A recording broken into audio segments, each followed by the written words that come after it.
নমস্কার, আমার গল্প পাঠ আসরে আপনাকে স্বাগত জানাচ্ছি। আজ পড়ছি প্রথম আলো উপন্যাসের প্রথম খণ্ডের 31তম পর্ব। সকালবেলা বাগান থেকে ফুল তুলে এনে ছাদের ঠাকুরঘরে অনেকক্ষণ ধরে সেই ফুল সাজায় ভূমিসুতা। এই কাজটি তার সবচেয়ে মনের মতন। পুজোর ঘরে এক বিশেষ স্নিগ্ধতা আছে। ঘরটি শ্বেত পাথরের, লক্ষ্মী জনার্দনের মূর্তি, জয়পুর থেকে আনা পাথরের মূর্তি, চক্ষুগুলি সোনার। ভূমিসুতা সারা ঘরখানি ফুল দিয়ে সাজিয়ে রাখে। গুনগুন করে আপন মনে গাইতে গাইতে শ্বেত ও রক্তচন্দন তৈরি করে।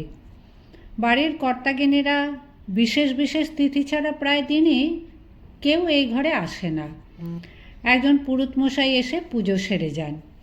পুজোর সব মন্ত্র এবং অনুষ্ঠান ভূমিসুতার মুখস্থ। সে ঠিক ঠিক সময় পুরুতমশাইকে ঘণ্টা, কোষাকুষি, শাঁখ, গঙ্গাজল এগিয়ে দেয়। নারীদের পৌরোহিত্যের অধিকার নেই। থাকলে ভূমিসুতা একাই পুরুতমশাইয়ের সব কাজ চালিয়ে দিতে পারত।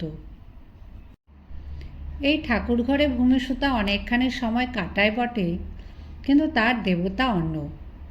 এই ছাদের এক অংশ থেকে এমনকি ঠাকুরঘরের জানলা দিয়েও দেখা যায় ভরতের ঘরখানি, সংলগ্ন অলিন্দ এবং নিচের দিকে যাবার সিঁড়ির কয়েকটি ধাপ। দিনের বেলা ভরতের বকুনির ভয় সে কাছাকাছি যায় না। এখান থেকে তৃষিতের মতন তাকিয়ে থাকে। যদি এক পলকের জন্যও তাকে দেখা যায়। ভরত যখন ঘরের মধ্যে বসে পড়াশোনা করে তখন তাকে দেখতে পাওয়ার উপায় নেই। কখনো সখনো সে বারান্দায় আসে, তার এক কোণে রান্নার উদ্যোগ করে। সে সময় তার পিঠ কিংবা মুখের এক পাশ দেখতে পেলেই ভূমিসুতা ধন্য হয়। ভরত কিছুই টের পায় না। ইদানিং সে চুরুট টানা অভ্যেস করেছে। কলেজের ছাত্ররা প্রায় সকলেই তামাক খায়। ভরত অবশ্য নিজের বাড়িতে হুঁকো তামাকের ব্যবস্থা রাখেনি।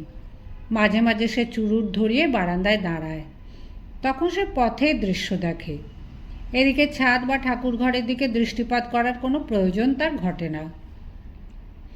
ঠাকুরঘরে পুজোর সব ব্যবস্থা করা ছাড়াও ভূমিসুতার অন্য আরও কাজ আছে। বড় তরফের গিন্নি ও ছেলে মেয়েদের বিছানা তুলতে হয়। এরা দেরি করে ওঠে।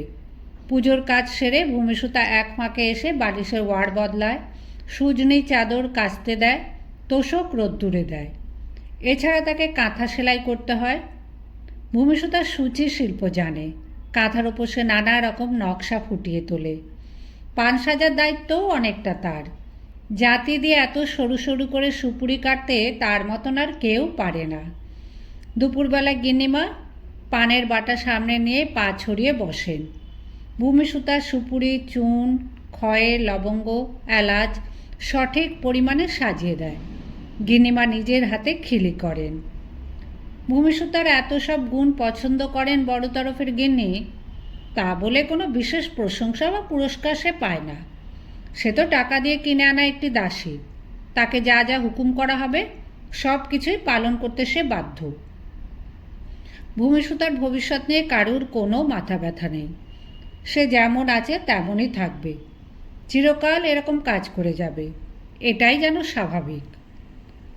পান সাজার আসরে বড়গিন্নির সঙ্গে আরও দু একজন মহিলা এসে যোগ দেয় মাঝে মাঝে। মুখরোচক পরনিন্দার সঙ্গে সঙ্গে নানা রকম বিয়ের সম্বন্ধ নিয়েও আলোচনা হয়। আত্মীয় স্বজন, পাড়া প্রতিবেশীদের মধ্যে কোন বাড়িতে বিয়ের যোগ্যী কন্যা আছে আর কোন বাড়ির ছেলে লায়ক হয়েছে, তাদের বিয়ের চিন্তা এইসব মহিলাদের খুব মাথা ব্যথা। রামাই দত্তদের বাড়ির একটি 12 বছরের মেয়ে এখনও অনূঢ়া। সে কি লজ্জার কথা! অমন ধিঙ্গি মেয়ের কপালে কি আর বর জুটবে এর পরে?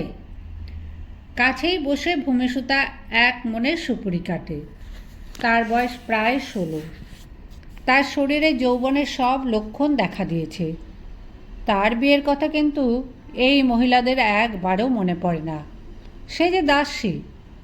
কাছে একটা বিড়াল বসে থাকলে যেমন গোপন কথা বলতে বাধা নেই, এই মহিলারা সেই রকম গ্রাহ্যই করে না ভূমিসুতার উপস্থিতি। ভূমিসুতা কান খাড়া করে সব শোনে। তার ভারী আশ্চর্য লাগে। বড়গিন্নি এবং তার সঙ্গিনীদের অধিকাংশ চটুল নিন্দেই অন্য মেয়েদের সম্পর্কে। মেয়েরাই যেন মেয়েদের প্রধান শত্রু। কৃষ্ণভামিনীর এক দিদির পুত্রবধূ, তার নাম নয়নতারা। সেই মেয়েটির প্রসঙ্গ ওঠে রোজ একবার। তারা থাকে যানবাজারে।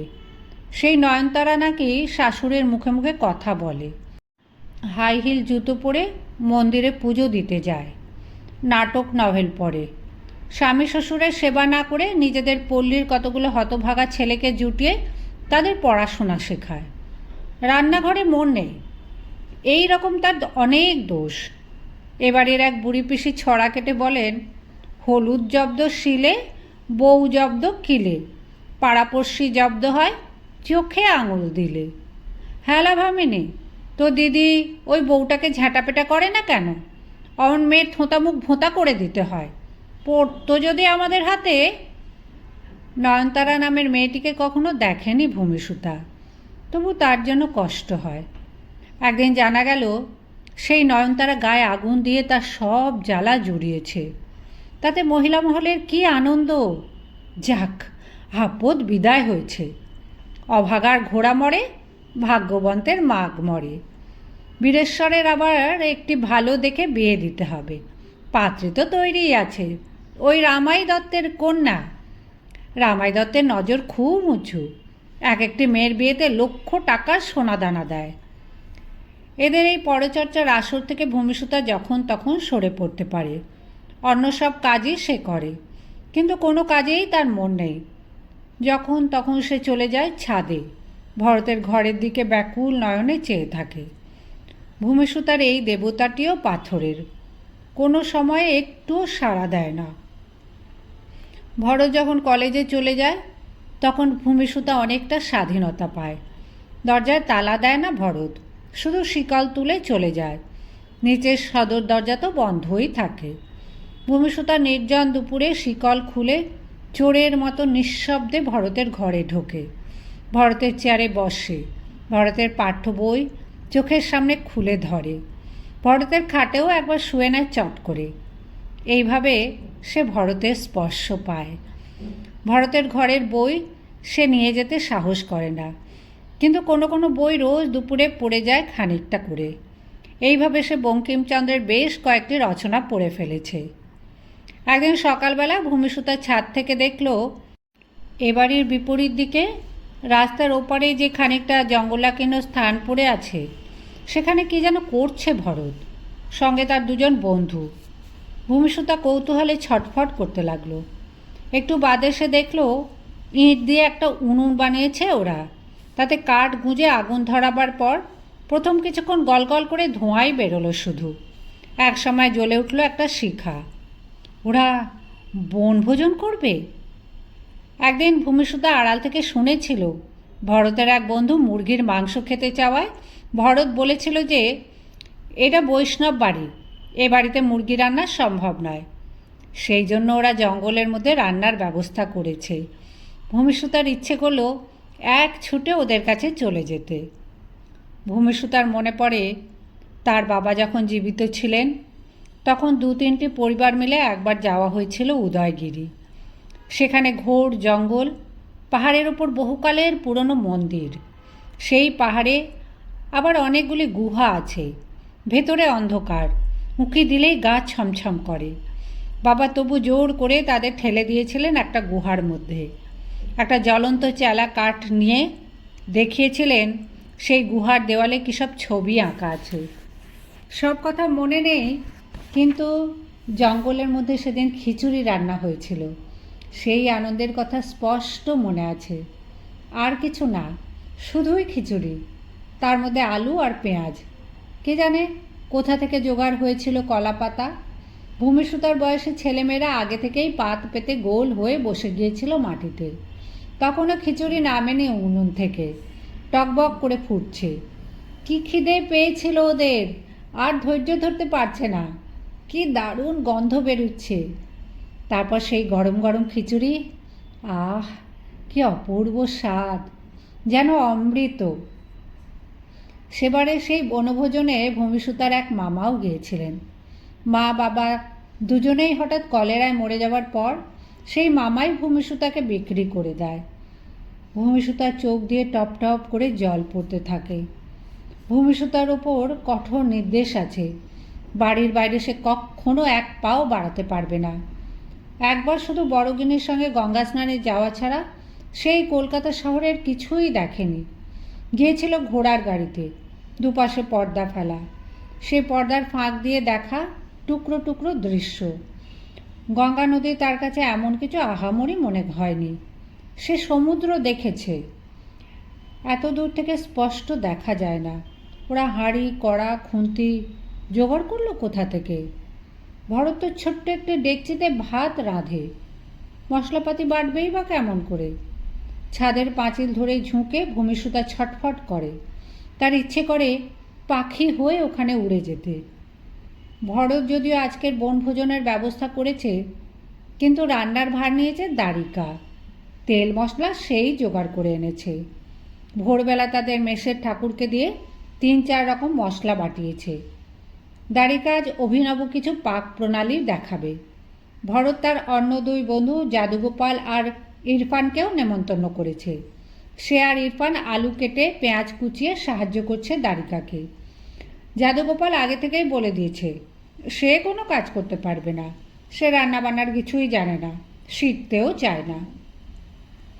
ভরতের ঘর থেকে একটা মাদুর এনে পাতা হয়েছে ঘাসের উপর, তার উপর কাত হয়ে শুয়ে আছে জাদুগোপাল। জাদুগোপাল সাধারণ ব্রাহ্ম সমাজের সদস্য, দ্বারিকা গোঁড়া হিন্দু আর ইরফান আলী সুন্নি মুসলমান। কিন্তু একটা ব্যাপারে এদের মিল আছে, খাদ্য সম্পর্কে এদের কোনো সূচিবাই বা বাছবিচার নেই।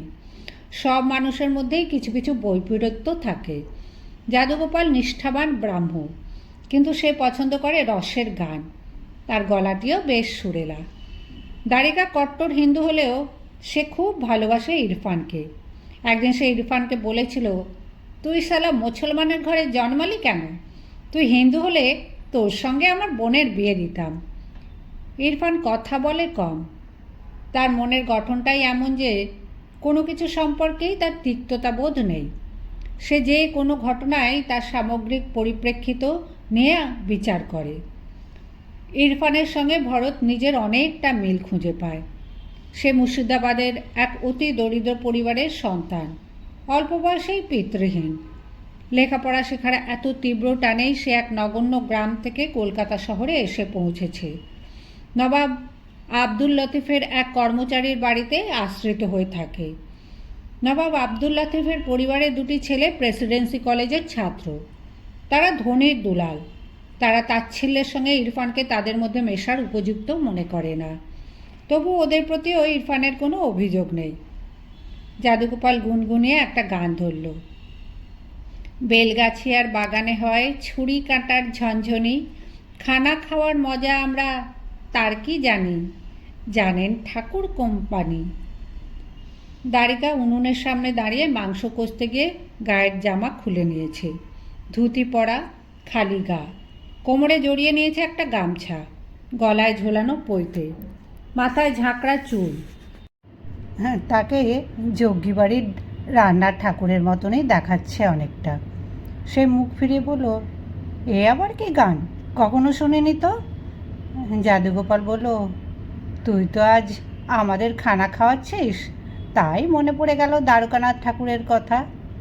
বেলগাছিয়ায় দ্বারকানাথের যে মস্ত বড় বাগান বাড়ি ছিল, সেখানে প্রায় খুব খানাপিনা হতো। সে বেলগাছিয়া ভিলা অবশ্য এখন বিক্রি হয়ে গেছে, ঠাকুরদের আর নেই, সিংহীরা কিনে নিয়েছে।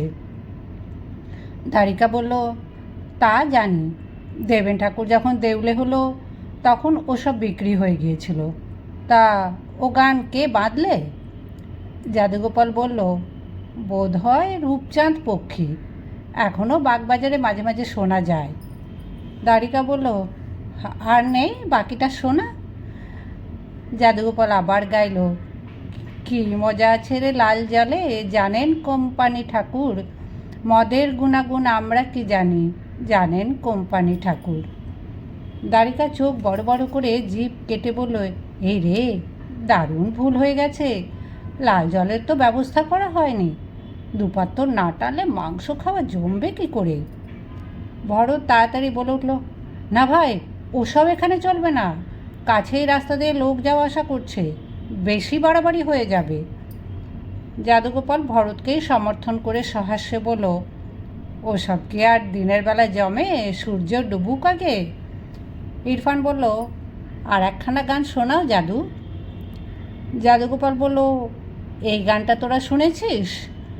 আজব শহর কলকাতা, রাঁড়ি বাড়ি জুড়ি গাড়ি, মিছে কথার কিকেতা, হেতা ঘুঁটে পড়ে গোবর হাসে, বলিহারি ঐক্যতা, আজব শহর কলকাতা। যাদুগোপাল হঠাৎ থেমে যেতেই দাড়িকা অট্টহাসি করে উঠল। খুন্তি হাতে নিয়ে নাচের ভঙ্গি করে বলল, থামলি কেন, থামলি কেন, পরেরটুকু গা। যাদুগোপাল বলল, পরের দিকে বড় অশ্লীল। দাড়িকা বলল, পরের লাইনে তোদের বেম্মদের খোঁচা আছে, তা বুঝি জানি না, তাই চেপে যাচ্ছিস শালা। যাদুগোপাল বলল, তোদের হিন্দুদেরও ছাড়েনি হুতম প্যাঁচা। ভরত বলল, আমরা আগে শুনিনি, শোনাও ভাই, সবটা শোনাও। যাদুগোপাল গাইল, হেতা ঘুঁটে পড়ে গোবর হাসে, বলিহারি ঐক্যতা, যত বকবিড়ালে ব্রহ্ম জ্ঞানে, বদমাইশির ফাঁদ পাতা, পুঁটে তেলির আশা ছড়ি, সুঁড়ি সোনার বেনের কড়ি, খ্যামটা খানকির খাসা বাড়ি, ভদ্রভাগ্যে গোলপাতা, হদ্দহের হিন্দু আনে, ভেতর ভাঙা ভরংখানি, পথে হেগে চোখ রাঙানি, লুকোচুরির ফের গাঁতা। ইরফান বলল, মুসলমানদের নিয়ে কিছু লেখেনি? যাদুগোপাল বলল, হিন্দুরা মুসলমানদের ধর্ম নিয়ে খোঁচা মারতে ভয় পায়। তোদের মুসলমানদের মধ্যে কেউ নিজেদের ধর্ম নিয়ে ঠাট্টাই আর কি করে গান বাঁধেনি? ইরফান বলল, ওই একটা ব্যাপার নিয়ে ঠাট্টাই আর কি করার সাহস কোনো মুসলমানেরও নেই। আমি অন্তত সেরকম কিছু কখনো শুনিনি। যাদুগোপাল জিজ্ঞেস করলো, হ্যাঁ রে, তোদের মুসলমানদের মধ্যে নাস্তিক আছে? দাড়িকা বলল, মুসলমান আবার নাস্তিক? এই যে বাবা কাঁঠালের আমসত্ব। ভরত বলল, দাড়িকা, আঁচ নিভে গেল যে। দাড়িকা আবার উনুন নিয়ে ব্যস্ত হয়ে পড়ল। ফুরফুরে হাওয়া দিচ্ছে, বসন্তের বাতাস। এমন বাতাসে খোলা জায়গায় উনুন জ্বালিয়ে রান্না করা খুবই কষ্টকর। মাঝে মাঝেই আঁচ কমে যাচ্ছে। এখনও মাংস সেদ্ধ হয়নি, ভাত ডাল বাকি। মধ্যাহ্ন পার হয়ে গেছে অনেকক্ষণ। দাড়িকা মাটিতে শুয়ে পড়ে ফুঁ দেয়, নতুন কাঠ গোঁজে, তবু আঁচ চাঙ্গা হতে চায় না। দাড়িকার রন্ধন কুশলতা সম্পর্কে যাদুগোপালের কোনো ভরসা নেই। সে টিপ্পনি কেটে বলল, আজ কি খাওয়ার কোনো আশা আছে? পেটে যে ছুঁচোয় ডন মারছে। দাড়িকা বলল, হবে হবে, গান গাইছিলি, গান গেয়ে যা। যাদুগোপাল বলল, অন্য চিন্তা চমৎকারা, এই সময় আর গান কবিতা আসে না। দাড়িকা নানা রকম চেষ্টা করতে লাগলো, কিন্তু আগুন ক্রমশই ঝিমিয়ে আসছে। ভরত বলল, একটা চাদর এনে এদিকটায় ঝুলিয়ে দেবো, তাতে যদি বাতাস আটকায়। যাদুগোপাল হাসতে হাসতে বলল, চাদর টাঙিয়ে কি আর বসন্তের বাতাস আটকানো যায়? আজ যা বুঝছি, দক্ষিণা পবনেই পেট ভরাতে হবে। এই সময় কাছেই একটা ঝোপে খচর মচর শব্দ হলো। সকলেই চমকে উঠে সেদিকে তাকালো। যাদুগোপাল বলল, ওখানে আবার কি, শেয়াল নাকি? এবার শেয়ালের পাল ধেয়ে এলেই সোনায় সোহাগা হবে। আর একবার শব্দ হতেই ভরত এগিয়ে গেল ঝোপের দিকে। তাকে দেখেও লুকোলো না। ঝোপের ওপাশে দাঁড়িয়ে আছে এক কিশোরী। অনেকক্ষণ ধরেই সে এদের দেখছে। ভরত ভুরু কুঞ্চিত করে বলল, তুমি তুমি এখানে কেন এসেছো? ভূমিসুতা এগিয়ে এলো সামনের দিকে। ভরত আবার ধমক দিয়ে বলল, তোমাকে এখানে কে আসতে বলেছে? যাদুগোপাল জিজ্ঞেস করলো, কে এই মেয়েটি? দাসী কথাটা উচ্চারণ করতে পারল না ভরত। সে বলল, আমি যে বাড়িতে থাকি সেই বাড়িতেই ও থাকে। ভূমিসুতা কোনো কথাবার্তা না বলে বসে পড়ল উনুনের সামনে। যাদুগোপাল বলল, হ্যাঁ, উনুনটা ধরিয়ে দাও তো বাচ্চা, এসব কাজ ওরাই ভালো পারে, এ কি পুরুষ মানুষের কর্ম? ভূমিসুতা ক্ষিপ্র হাতে কয়েকটি চেলা বার করে নিল। দাড়িকা বেশি বেশি কাঠ গুঁজেছিল। ভূমিসূত্রা চেলাগুলি আবার সাজিয়ে নিজের আঁচল দিয়ে বাতাস করতে লাগলো জোরে জোরে। একটু পরেই ফিরে এলো আগুন। যাদুগোপাল বলল, বাহ বাহ বাহ বাহ, বলেছি না ওরাই ভালো পারে। ভূমিসূত্রা হাঁড়ির ঢাকনা খুলে দেখছে। ভরত বলল, ঠিক আছে, এবার তুমি বাড়ি যাও। যাদুগোপাল বলল, কেন? ও থাকুক না, দ্বারিকাকে সাহায্য করুক। দ্বারিকা বলল, এই সেই মেয়েটি যে ভালো গান জানে, নাচ জানে? যাদুগোপাল মহা বিস্ময়ের সঙ্গে বলল, নাচ? এ মেয়ে নাচতে জানে? ভরত বলল, ও ঠিক বাঙালি নয়, ওর বাড়ি ছিল উড়িষ্যায়, একটু একটু লেখাপড়াও জানে। ওর কথা তোমাদের পরে বলবো, এখন ওর এখানে থাকাটা ঠিক নয়। যাদুগোপাল বলল, কেন? আমরা পিকনিক করছি, এই মেয়েটিও আমাদের সঙ্গে যোগ দিলে ক্ষতি কী? দ্বারিকা বলল, রাস্তা দিয়ে লোকজন হাঁটছে, এবার এদিকে হাঁ করে তাকিয়ে থাকবে। যাদুগোপাল বলল, তা থাক না, তাতে আমাদের ভারী বয়েই গেল। দেখো ভাই, আমাদের সাধারণ ব্রাহ্ম সমাজে পুরুষের সঙ্গে নারীদেরও সমান অধিকার। পুরুষরা যা পারে নারীরাও তা পারে। অন্দরমহল থেকে মেয়েদের মুক্তি না দিয়ে আর কতদিন আমরা তাদের অন্ধকারে আটকে রাখবো? দ্বারিকা ঝাঁঝিয়ে উঠে বলল, রাখো তোমার ওইসব বড় বড় কথা। তোমাদের ওই সাধারণ ব্রাহ্ম সমাজের নীতি কি সারা হিন্দু সমাজ মেনে নিয়েছে? তোমাদের কজন মোটে ব্রাহ্ম? হিন্দু মেয়ে গৃহকর্ম শিখবে, ঘরে বসেই কিছু লেখাপড়া শিখবে, পতি পুত্রের সেবা করবে, সংসারে স্ত্রী আনবে, এটাই হিন্দু নারীর চিরকালের আদর্শ। ভূমিসূত্রা ঘাড় ঘুরিয়ে এক দৃষ্টিতে চেয়ে রইল যাদুগোপালের দিকে। এই লোকটি যা বলল সেই রকম কথা বলতেন তার বাবা। এখানে এসে আর কোনো পুরুষের মুখে সে এ পর্যন্ত এমন কথা শোনেনি। যাদুগোপাল বলল, চিরকালের আদর্শ না কচু? তুমি ইতিহাস কিছু পড়োনি, কিন্তু ইতিহাসে কি আছে না আছে তা নিয়ে আর কজন মাথা ঘামায়। দ্বারিকার কথাই সত্যি হলো। রাস্তা দিয়ে একটি ঘোড়ার গাড়ি যেতে যেতে হঠাৎ থেমে গেল। ভেতরের যাত্রীরা হাঁ করে তাকিয়ে রইল এদিকে। তারা ভূমিসূত্রাকেই দেখছে। বিশেষ বিশেষ উৎসবের দিনে অনেকে পতিতাপল্লী থেকে মেয়ে ভাড়া করে গঙ্গার উপর নৌকোয় ফুর্তি করে, সেটা কিছু অস্বাভাবিক নয়। কিন্তু ভদ্রপল্লীর মধ্যে দিনের বেলায় কয়েকটি ছোকরা একটি মেয়েকে নিয়ে বেলেল্লা করছে, এ কী হলো দেশের অবস্থা? ক্রমে গুটি গুটি আরও কয়েকটি লোক দাঁড়িয়ে পড়ল সেখানে। যাদুগোপাল বলল, দেখুক, ওরা যত ইচ্ছে দেখুক, আমরা গ্রাহ্য করব না, আমরা তো কিছু অন্যায় করছি না। ভরত তবু আদেশের সুরে বলল, ভূমি, এক্ষুনি বাড়ি চলে যাও। ভূমিসূত্রা তৎক্ষণাৎ হাতের খুন্তিটা নামিয়ে রেখে এক ছুটে ঢুকে পড়ল জঙ্গলের মধ্যে। এই দিক দিয়ে তাদের বাড়ির বাগানে ঢোকার বুঝি একটা পথ আছে। যাদুগোপাল বলল, তোরা এত ভীতু কেন? এইভাবেই তো আস্তে আস্তে লোকদের মন থেকে ভুল ধারণা কাটাতে হয়।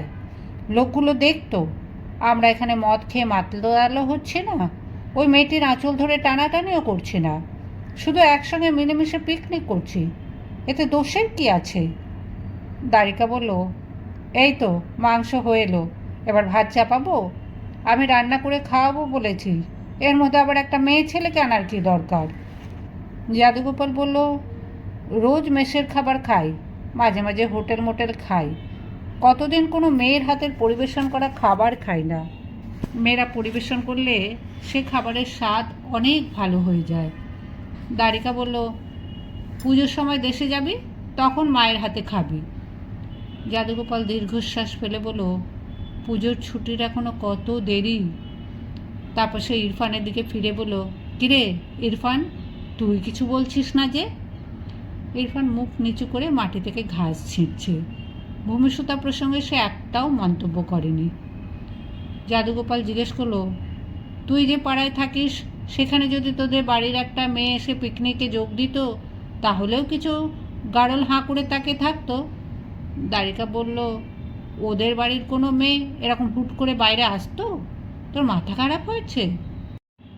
ইরফান বলল, তা ঠিক, আজকাল তবু হিন্দু বাড়ির কিছু কিছু মেয়ে বাইরে বেরোয়, মুসলমান মেয়েরা এখনও সে স্বাধীনতা পায়নি। তোমাদের একটা গল্প বলি শোনো। জানো তো, আমি নবাব আব্দুল লতিফ সাহেবের বাড়িতে থাকি, মস্ত বড় 3 মহলা বাড়ি। আমি সে বাড়ির কেউ নয়, নৌকার খিদমাতগারদের কোয়ার্টারের একটা ঘর পেয়েছি কোনো রকমে। ভেতর মহলে আমার যাওয়া নিষেধ। বাড়ির স্ত্রী লোকদের কখনো চোখেও দেখিনি, তবু ভেতর মহলের কিছু কিছু খবর কানে আসে। একদিন সে বাড়ির মহিলাদের একটা কান্নার রোল শুনেছিলাম। কারণটা কি জানো? আন্দাজ করতে পারবে? পারবে না। ও বাড়ির একটি মেয়ে লরেটো স্কুলে ভর্তি হতে চেয়েছিল, সেই জন্য কান্না। ইরফানের বন্ধুরা হাসি সামলাতে পারল না। তারিকা বলল, মুসলমান ছেলেরাই তো ইংরেজি স্কুলে পড়তে চায় না, হঠাৎ একটা মেয়ের ওই শখ হলো কী করে? ইরফান বলল, ও পাড়ায় খ্রিস্টানদের কয়েকটা বাড়ি আছে, সেই সব বাড়ির কয়েকটি বাচ্চা মেয়ে এ বাড়ির বাচ্চাদের সঙ্গে মাঝে মাঝে খেলতে আসে। খ্রিস্টান মেয়েরা সবাই লরেটো স্কুলে পড়ে। তাদের কাছে স্কুলের গল্প শুনে এ বাড়ির একটি মেয়েরও স্কুলে পড়ার স্বাদ হলো। জাদুগোপাল বলল, আহারে, শেষ পর্যন্ত ভর্তি হতে পেরেছে। দারিকা বলল, গল্পটা শোনো না।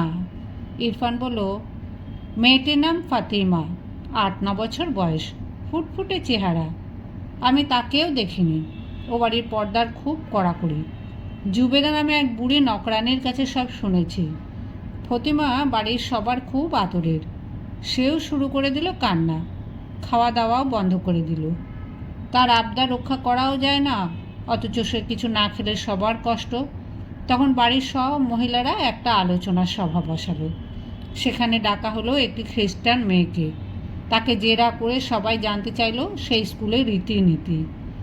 আলোচনা সভার প্রেসিডেন্ট হচ্ছেন দাদিমা। তার দারুণ ব্যক্তিত্ব, গোটা সংসার চলে তার হুকুমে। তিনি প্রথমেই জানতে চাইলেন, বোরখা পরে লরেটো স্কুলে যাওয়া যায়? খ্রিস্টান মেয়েটির নাম জেনিফার। সে মাথা নেড়ে বলল, না, বোরখা চলবে না, স্কার্ট পরতে হবে। অনেক হিন্দু ছাত্রী আছে, তারাও শাড়ি পরে না, স্কার্ট পরে স্কুলে আসে। মহিলার সবাই চোখ কপালে তুললেন। প্রবলভাবে মাথা নাড়তে নাড়তে বলেন, খানদানি বংশের মেয়ে বোরখা ছাড়া বাড়ির বাইরে যাবে? তা হতে পারে না, হতে পারে না, হতে পারে না। ফতিমা মেয়েটি খুব বুদ্ধিমতী। সে বলল, আমি বোরখা পরেই যাব, বাড়ির গাড়িতে যাব। একবারে স্কুলের দরজার কাছে গিয়ে বোরখা খুলে রাখবো গাড়িতে, তলায় থাকবে স্কুলের পোশাক। দাদিমা তখন জিজ্ঞেস করলেন, স্কুলের দরজায় দারোয়ান থাকে? সে পুরুষ না? জেনিফার বলল, হ্যাঁ থাকে, 2জন পুরুষ দারোয়ান। মহিলার দল বলে উঠলেন, পুরুষ দারোয়ান এবারের মেয়ের মুখ দেখবে? তা হতে পারে না, হতে পারে না, হতে পারে না। ফাতিমা বলল, আমি গাড়ির মধ্যে বসে থাকবো। যখন দেখব এক দঙ্গল মেয়ে একসাথে ঢুকছে, তখন তাদের মধ্যে মিশে যাব। দারোয়ানরা আমাকে দেখতে পাবে না। স্কুলে কারা পড়ায়? পুরুষ মাস্টার না দিদিমণি? সব দিদিমণি। ভেতরে একজনও পুরুষ থাকে না? অফিস ঘরে 2জন থাকে, হিসেবপত্র রাখে, সেখানে না গেলেও চলে। অন্য মেয়েদের হাত দিয়ে মাইনে দেওয়া যায়। কোরআন শরীফ পড়ানো হয় না, বাইবেল। তবে ইচ্ছে করলে সে ক্লাসে না গেলেও পারে। অনেক হিন্দু মেয়ে পড়ে না। আর কি পড়ায়? আমি বলছি, প্রথমেই হয় প্রেয়ার, মানে প্রার্থনা। সেখানে সব মেয়েকেই যোগ দিতে হয়। তারপর কিসের প্রার্থনা? যিশুর নাম গান। আবার সব মহিলা বললেন, না না না না, মুসলমানের মেয়ে যিশুর নাম গান করবে? তা হতে পারে না, তা হতে পারে না, হতে পারে না, হতে পারে না। ফাতিমা বলল, দাদিমা, আমি প্রার্থনার সময় শুধু ঠোঁট নাড়ব, মনে মনে কোরআন শরীফ বলবো, কোনো দিন যিশুর নাম উচ্চারণ করব না। জাদুগোপাল বলল, বাহ, মেয়েটির তো খুব বুদ্ধি। তাহলে পরীক্ষায় পাশ করে গেল? ভর্তি হয়েছে? ইরফান দুদিকে মাথা নাড়ল। সবাই অবাক হয়ে জিজ্ঞেস করলো, কেন, আর কিসের আপত্তি? ইরফান বলল, সবাই যখন প্রায় রাজি হয়ে গেছে, তখন জেনিফার অতি উৎসাহের সঙ্গে বোঝাতে লাগলো তাদের স্কুল কত ভালো। স্কুল বাড়ির বর্ণনা দিতে দিতে বলে ফেলল, তাদের স্কুল বিল্ডিংয়ের মধ্যে অনেক সুন্দর সুন্দর মূর্তি আছে, যিশু, মা মেরি, অনেক খ্রিস্টান সেন্টের মূর্তি। অমনি মহিলাদের মধ্যে আবার কান্নার রোল পড়ে গেল। দাদিমারও প্রায় অজ্ঞান হয়ে যাবার মতন অবস্থা। এতক্ষণ তিনি এ কথাটা শোনেনি। কি ভুল হতে যাচ্ছিল! মূর্তি! ফাতিমা তো স্কুলে সর্বক্ষণ চোখ বুজে থাকতে পারবে না। মুসলমান মেয়ে হয়ে সে মূর্তি দেখবে? সে যে অতি পাপ। না না না, তা হতেই পারে না, হতেই পারে না, হতেই পারে না। ভরত জিজ্ঞেস করলো, প্রতিমা তারপরেও কান্নাকাটি করে না? ইরফান বলল, তাকে লখনৌ পাঠিয়ে দেওয়া হয়েছে। জাদুগোপাল ইরফানের পিঠে একটা চাপড় মেরে বলল, তোদের মুসলমানদের মধ্যে একজন বিদ্যাসাগর দরকার। ইরফান, তুই একটা আন্দোলন শুরু করে দে। ইরফান বলল, বিদ্যাসাগর মশাই অতি মহান, কিন্তু ভাই একটা কথা জিজ্ঞেস করি, তোমরা তাকে কতটুকু মানো? আমাদের মধ্যে বিধবা মেয়ের বিয়ের কোনো সমস্যা নেই। হিন্দু বিধবাদের দুঃখের জীবন দেখে বিদ্যাসাগর মশাই বিধবা বিয়ে চালু করার জন্য কত কষ্টই না সহ্য করলেন, তবু এখনও কটা বিধবার বিয়ে হয়? বুকে হাত দিয়ে বলো তো, তোমাদের নিজেদের বাড়িতে কেউ কোনো দিন বিধবা বিয়ে করেছে? তোমরা নিজেরাও কি রাজি আছো? দ্বারিকা বলল, এখন বাজে তর্ক শুরু করো না, আমার রান্না প্রায় শেষ, পাত পাতার ব্যবস্থা করো, লবণ লেবু দাও।